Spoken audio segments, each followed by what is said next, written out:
Guys, good morning. This is Mr. Julio Tolentino, a real estate broker.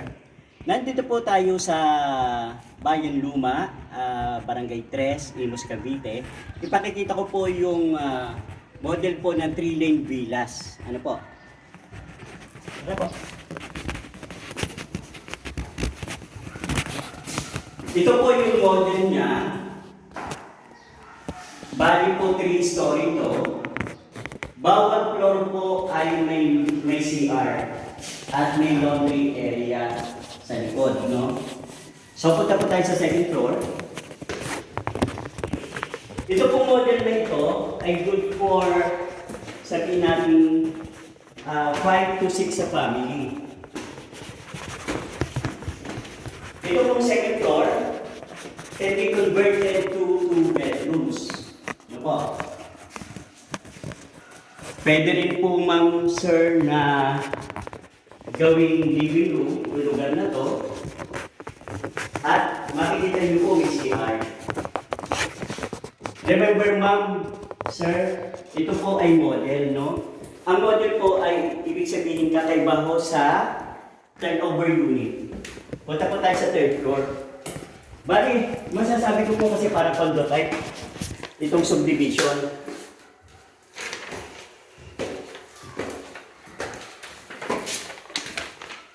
Ito po, pwede rin pong 2 bedrooms po itong third floor. Ayan, ang loob po, di ba?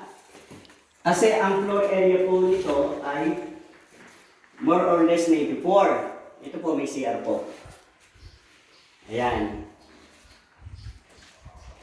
Since model po ito, makikita nyo po may ceiling na. Pero sabi ko nga po, kakaiba po yung turnover unit sa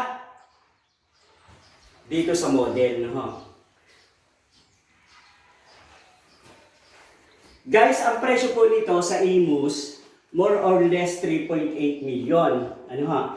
Ang down payment nito 250,000. Magre-reserve ka po ng 5,000. Tapos since marami na pong nabenta sa mga unit po doon sa aming ibubuksang phase, bali 12 months to pay na lang po, which is more or less 24,000 per month. Pero itong ganito pong model, kung kukuha ka po doon sa Tansa, pareho-pareho pong model, pare-parehong specs. Ang presyo naman po noon ay 3.4 million. Ano po? So, same floor area, same lot area. May garahe din po siya. So magkano nga po yung down payment sa Tansa? 34, bali more or less po ang amortization nito ay 23,000 per month. Ano po? Salamat po.